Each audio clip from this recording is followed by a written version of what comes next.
Late one summer evening, farmer Ebenezer Babson was returning home after a long day of working his fields. Approaching his front door in the dimming light, Babson was startled by two strange men who rushed away from the door and sprinted into a nearby field. This encounter marked the start of a weeks-long invasion during which Babson, along with nearly 100 others, found themselves fending off an ever-growing number of these strange intruders. Join us as we examine the Gloucester invaders.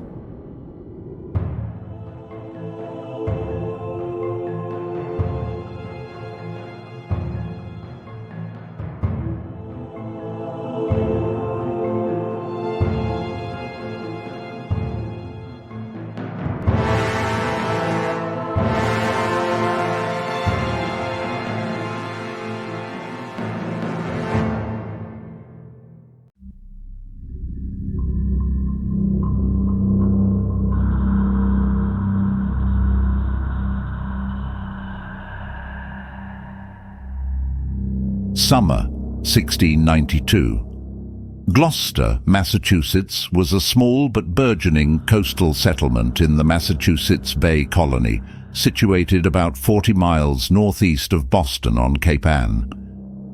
It was 83 years before the American Revolution, a time when the forest beyond one's property line was little more than a mysterious, dangerous hinterland, especially at night.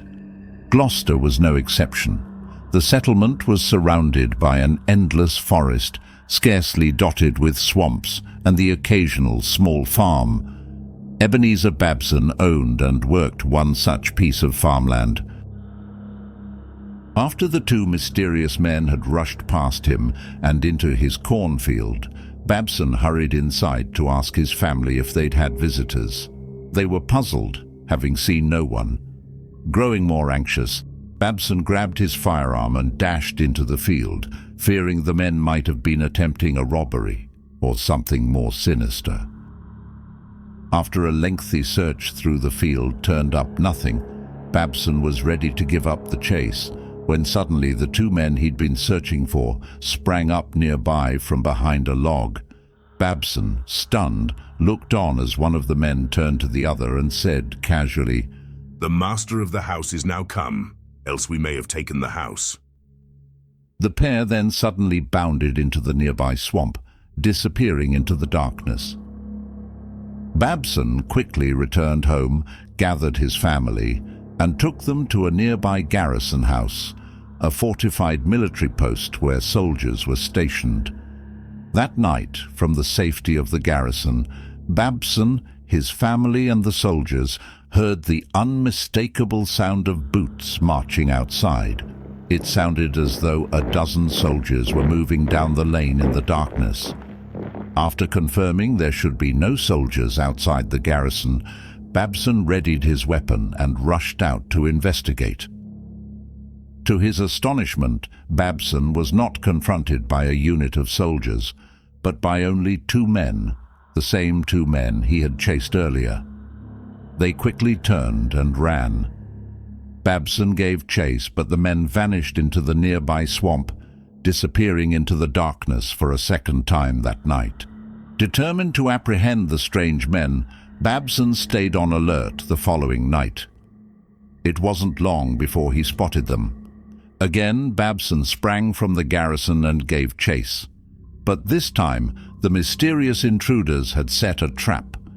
As Babson ran after them toward the swamp, 6 more figures suddenly emerged, dressed in white breeches and waistcoats and carrying brightly polished guns.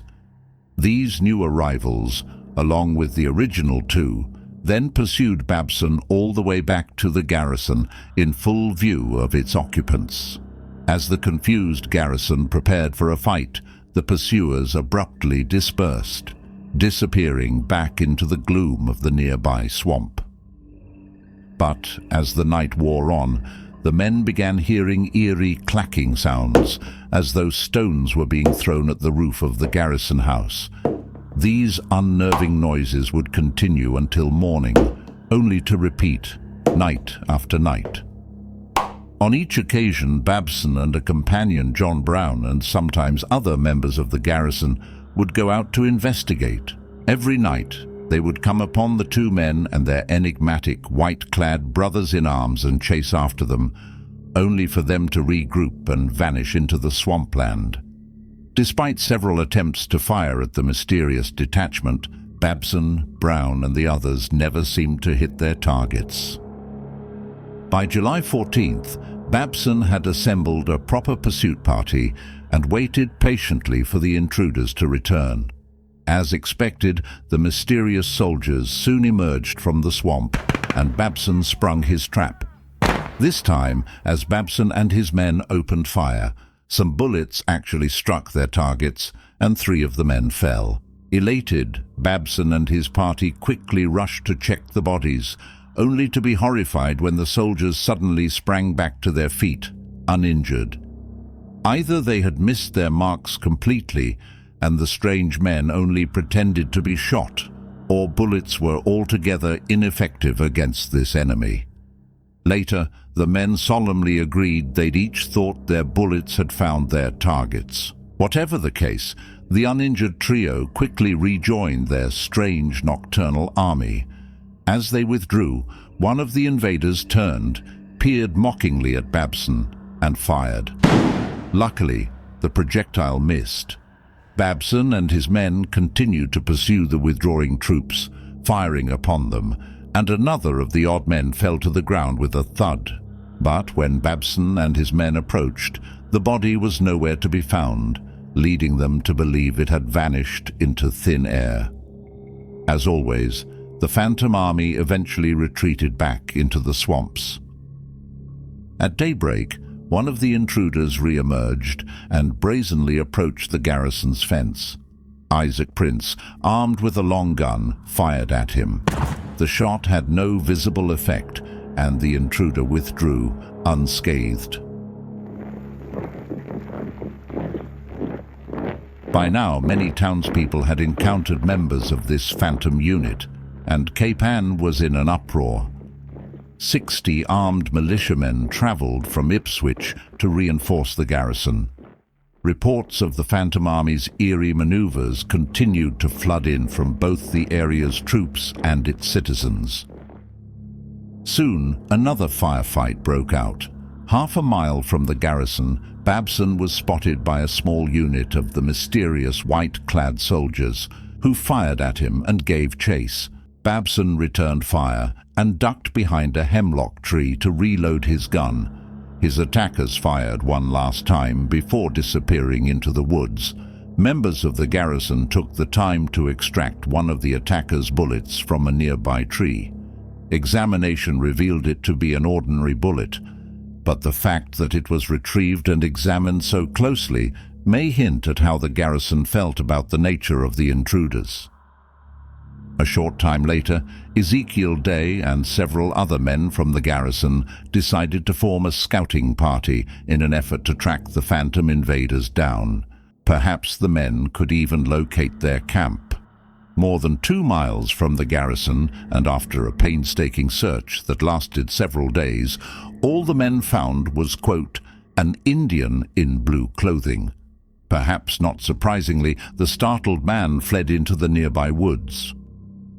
On July 17th, a small group of the mysterious soldiers approached the garrison, but its defenders were unable to get a clear shot at them.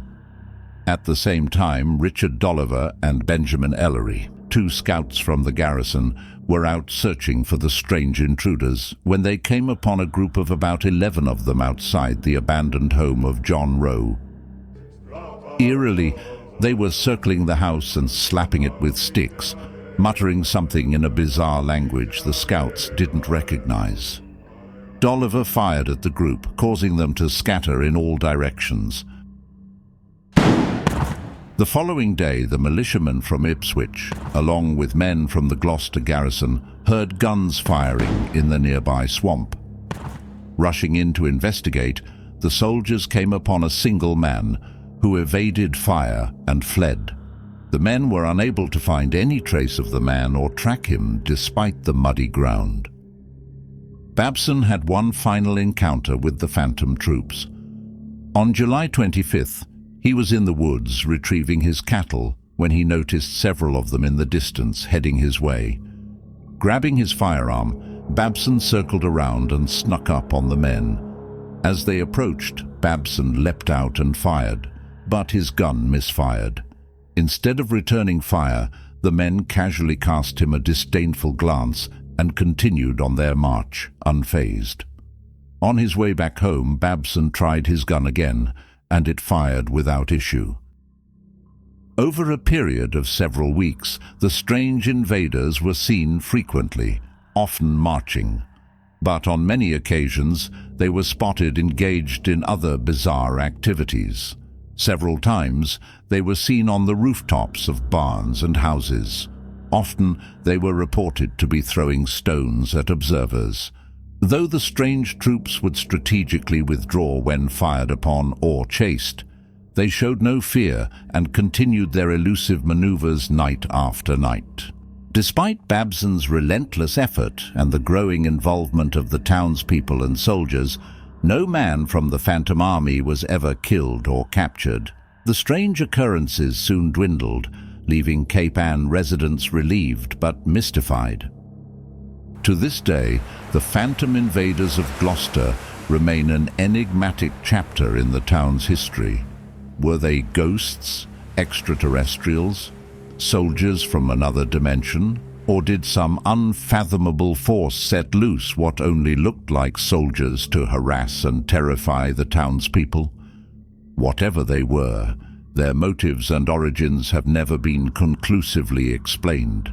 Their haunting invasion has become a part of Gloucester's lore, a reminder to us all that on any dark night, the unexplained, the supernatural, and the utterly bizarre may still be marching outside, just beyond the light from our windows, waiting patiently for us to look out.